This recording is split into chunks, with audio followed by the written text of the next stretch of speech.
If you're the kind of soul who craves stories drenched in secrets, brimming with passion and echoing with raw, unfiltered emotion, then this is where you need to be. Go ahead, hit that subscribe button. Don't just watch, be a part of this. Your comments, your likes, your shares, they shape what comes next.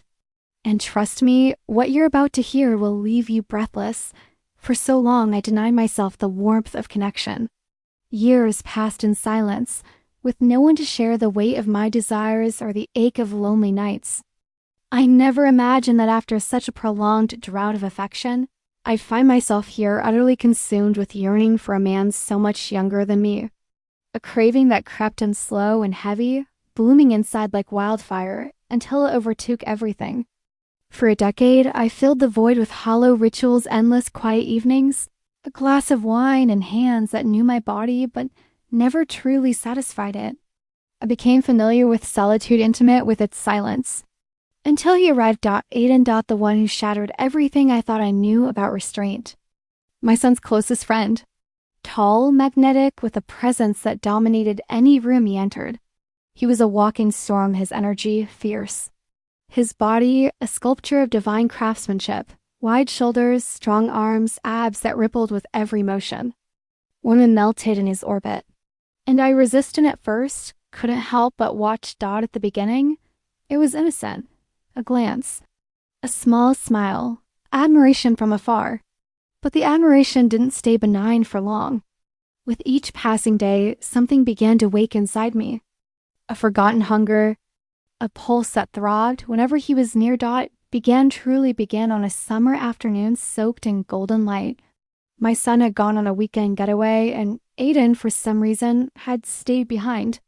The house was quiet, almost too quiet.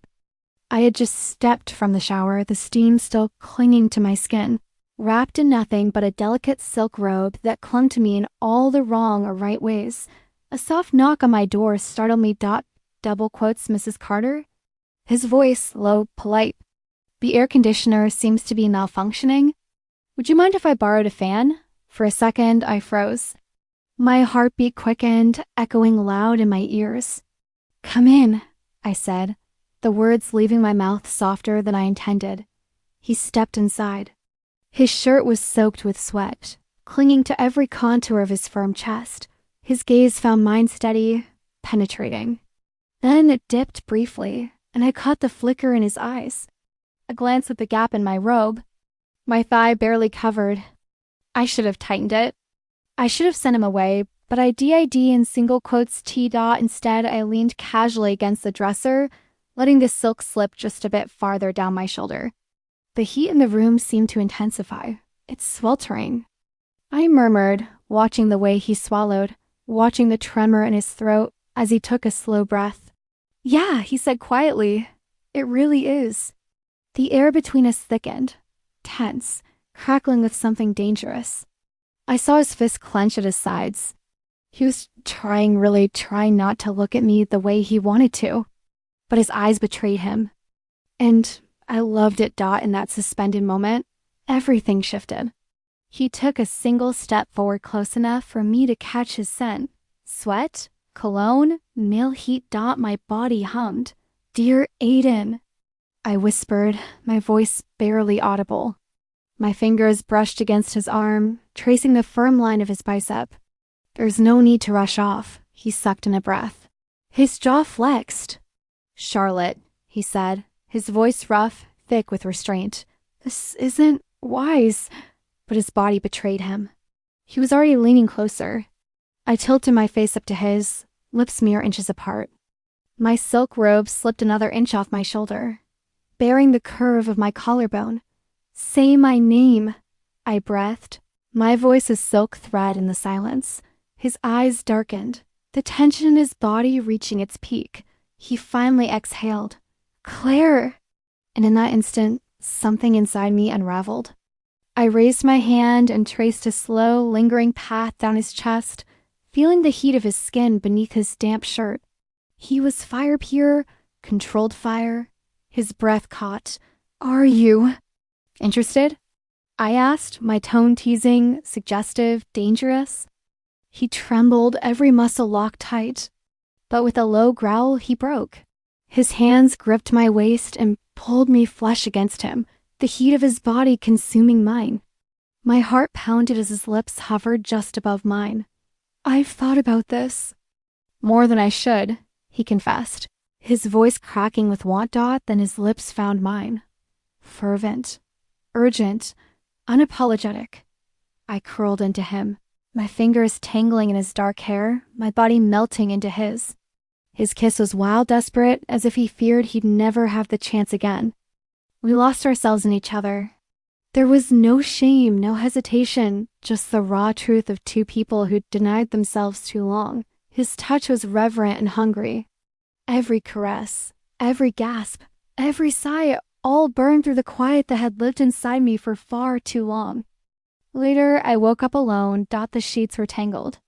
My skin tangled with memory. My lips still held the ghost of his kiss. I reached out for him, expecting warmth, but the bed was empty. My heart tightened. Just a dream? The beautiful, reckless dream? I lay there, mind reeling, when I heard the soft sound of footsteps. Then the creak of the door opening. Aiden stood there, shirtless, sweat still glistening on his chest. His eyes locked onto mine, intense and unwavering. "I went for a run," he said. His voice was lower than before, rougher. I needed to think. "Did it help?" I asked quietly. He stepped forward, closing the door behind him. "No." Then he was on me again. His hands found my waist, and his lips crashed into mine with renewed hunger. My back hit the wall. The room spun. I gasped into his mouth as he kissed me like he owned me, like he needed me. "I can't stop thinking about you," he said against my skin. "Tell me you don't regret last night." "I don't," I whispered, my lips brushing his neck. "Not even for a second." He groaned, and I felt his restraint begin to unravel again. "Good," he growled, "because I'm far from done with you." And just like that, we surrendered again. This time with no guilt, no denial, just fire, just hunger, just us. His hands were rough and gentle, demanding and reverent. His mouth claimed mine, his body pressing into mine until there was no space left between us. I could feel every pulse of his heart, every ounce of tension that had built up over the months, and I welcomed it all. Every breath between us thick with unsaid desire. "Tell me to stop," he rasped. Against my liptious voice, raw and trembling, yet I refrained. Instead, I wove my fingers through his hair, drawing him nearer my tongue, gliding against his in a languorous, dangling rhythm. His groan resonated within me, eliciting a shiver that danced along my spine. Claire. The sound of my name on his lips was both a supplication and a malediction. I guided him to my bedroomy heartbeat echoing in my ear cess. The door clicked shut. His hands roamed freely, stripping away my garments, blurring the contours I had long hidden from the gaze of other shower. "Aiden revered me, your incredibly beautiful asterisk." He inhaled deeply, his lips gliding along my neck, brushing against my collarbone, descending further. I inhaled sharply as he enveloped Memi's spine, curving off the bed. His touch awakened something long buried, something no one had stirred in years. Aiden's star. I gasped, my fingers clutching the fabric of the sheet, persisted relentlessly until I found myself trembling, pleating me thighs, quaking around his shoulders with a mischievous smile. He at last provided me with what I craved, enveloping me entirely so flawlessly that I cried out his name into the shadows, intertwined in a whirlwind of urgent side bed groaning. Under the weight of our fervor, each moment between us was layered with unspoken truth's very breath, charged with risks. I shadowed beneath him, and he trailed behind me into the abyss, with a low-grown understanding washed over meritry was not an option. Dialogue. Bubble, what do you suppose unfolds next to risk asterisk will there? Secret be unveiled asterisk. Are they able to resist the urge to touch one another asterisk? Will guilt ultimately drive them? Ascender Asteriskar your predictions in the comments below, and remember to like, subscribe, and activate notifications for more tantalizing Talus asterisk. Never has Forbidden Love burned with such intensity asterisk. Asterisk-own year later asterisk on a Tuesday, the letter made its entrance. Esteemed Charlotte, we regret to convey that your son Mason has officially retracted his consent for any communication. There was no necessity for me to complete the reading. The embossed university letter spoke voluminous. My fingers quivered as I placed the paper on the kitchen counter, the very counter where Aiden had first kissed me, where we had crossed a line that could never be uncrossed. A gentle hand rested upon my shoulder. Greetings. Aiden's voice had taken on a deeper, more assured quality. The boy I had once adored had transformed into a man during these fleeting months. Are you all right? I leaned into his embrace, inhaling the comforting aroma of wood smoke mingled with the cheap cologne he stubbornly clung to. Transferred to a different school. Aiden, throughout the nation due to our actions, the truth lingered between you's an uninvited guest, and our midst. Aiden's embrace grew more intense, his arms wrapping around me with a firm grip. I am aware 3 months have passed since that initial night, a memory etched in time. Your presence is utterly repulsive to me. Mason's voice broke, reminiscent of a time when he was just 15, not yet 19. The duffel bag resting at his feet was fully packed and ready to go. My closest companion, Mom. I had extended my hand towards him. It was an unexpected turn of events. Did it hold any value? Their gaze reminiscent of my ex-husband flickered with the flames of betrayal. Was he an asterisk current era? Caden leaned in his forehead, resting gently against my new. Might consider making contact. Give it another shot. I examined the mail. Had both shattered and reconstructed. My very blank, the creases of joy framing his eyes, a testament to our clandestine weekends by the water's edgeth mark on his collarbone. Remnant of our reckless escapades, and the kitchenist gaze remained fixed on me as if I were the very embodiment of the moon, despite the fact that I felt like the antagonist in this narrative. I whisper, me fingers gliding along his jawline. Ascertain flames blaze with an intensity that defies extinguishment. The chime of the doorbell echoed through the air. Aiden's brow furrowed in discontent. Are you anticipating a visitor? I was not. As I swung the door open, I was met by the specter of the past, clad in a crumpled suit, clutching a bouquet of fading daisies, the very ones he had presented to me on our inaugural date. Decades and 2 years prior. Hello, Claire. Smile of my ex-husband carried a hint of uncertainty. A moving van lingered at the curb, its engine softly humming in the background. Aiden's presence hovered behind me, an unspoken tempest. I could sense his tension without needing to glance back. The way his fingers had clenched into tight fists, a single man embodied the existence I had forfeited. The alternative, the existence I had embraced. As the autumn leaves danced in the gentle breeze along the tranquil suburban street, a realization dawned upon Methus.